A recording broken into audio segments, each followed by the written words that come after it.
ইফতারের প্রথমে আমরা খেজুর খেয়ে থাকি, কিন্তু আপনি জানেন কি 14 ঘন্টা রোজা রাখার পর কেন প্রথমে খেজুর খেতে বলা হয়েছে? এটা শুধুই কি সুন্নত, নাকি এর পেছনে লুকিয়ে আছে বৈজ্ঞানিক এক অসাধারণ রহস্য? আজ জানব ইফতারে খেজুর খাওয়ার আসল রহস্য। রাসূল সাল্লাল্লাহু আলাইহি ওয়াসাল্লাম ইফতার করতেন তাজা খেজুর দিয়ে।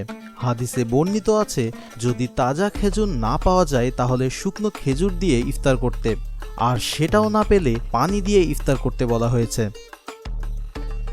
অর্থাৎ খেজুর দিয়ে ইফতার করা শুধু একটি খাবারের পছন্দ নয়, এটা একটি সুন্নত। কিন্তু প্রশ্ন হচ্ছে, কেন খেজুরই, অন্য কিছু কেন নয়? আসুন তার আগে আমরা জানি বৈজ্ঞানিক দিক থেকে খেজুর খাওয়ার আসল কারণ। আমাদের মস্তিষ্ক সরাসরি গ্লুকোজ থেকে শক্তি পায়।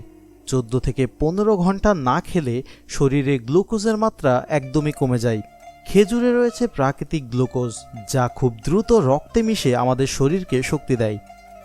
এছাড়াও খেজুরে রয়েছে পটাশিয়াম, ম্যাগনেসিয়াম, ফাইবার এবং অ্যান্টিঅক্সিডেন্ট। বিশেষ করে পটাশিয়াম শরীরে ইলেকট্রোলাইট ব্যালেন্স ঠিক রাখে। রোজার সময় পানি কম খাওয়ার কারণে শরীরে যে দুর্বলতা আসে, খেজুর তা দ্রুতই পূরণ করে। আরও একটি গুরুত্বপূর্ণ বিষয় রয়েছে, খেজুর হজমে খুব বেশি সহজ। খালি পেটে ভারী খাবার খেলে হঠাৎ অ্যাসিডিটি হতে পারে, কিন্তু খেজুর পাকস্থলীকে ধীরে ধীরে খাবার গ্রহণের জন্য প্রস্তুত করে। আসুন জানি খেজুরের ঐতিহাসিক এবং প্রাকৃতিক কারণ। খেজুর মূলত আরব অঞ্চলের প্রধান ফল। সৌদি আরবিয়া সহ মরু অঞ্চলে এটি খুবই সহজলভ্য ছিল।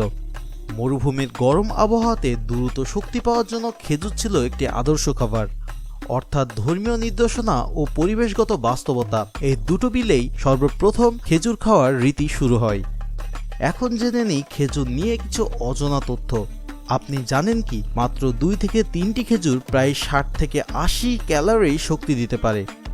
আর গবেষণায় দেখা গেছে, খেজুর রক্তে শর্করার মাত্রা হঠাৎ খুব বেশি বাড়ায় না, কারণ এতে রয়েছে ফাইবার, যা শর্করা ধীরে ধীরে শোষিত হতে সাহায্য করে।